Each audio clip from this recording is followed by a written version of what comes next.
की करे मधुबनी गेले गे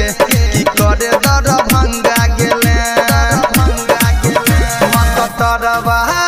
मस्तरवा से खूब बतिएल की करे मधुबनी गेले गे की करे दरभंगा गेले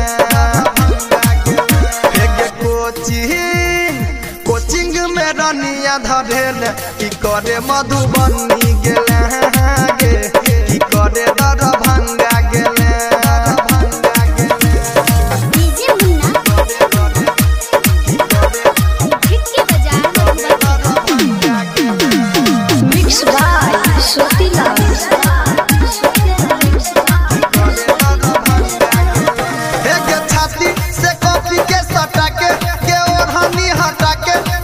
बजरिया हमें छौड़ा के छटकल छै मती बिगाड़ दे तो गति के तोहर जवानिया के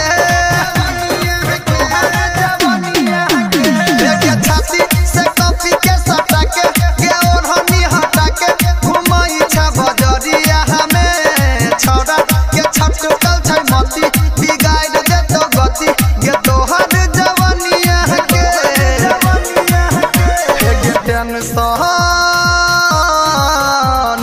टेंशन से अंगूरी दबेल की करे मधुबनी गेले गे की करे दरभंगा गेले कोचिंग में रनिया धरेल की करे मधुबनी गेले गे की करे दरभंगा गेले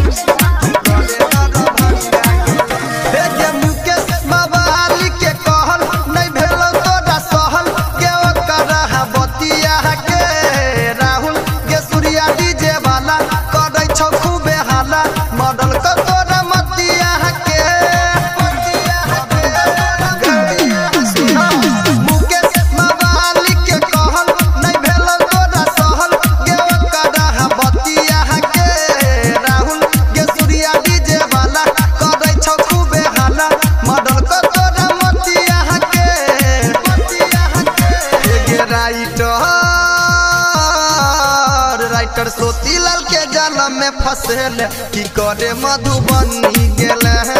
गे की करे दरभंगा गेले कोचिंग में रनिया धरेल की करे मधुबनी गेले गे की करे दरभंगा गेले कोचिंग में रनिया धरेल की करे मधुबनी गेले गे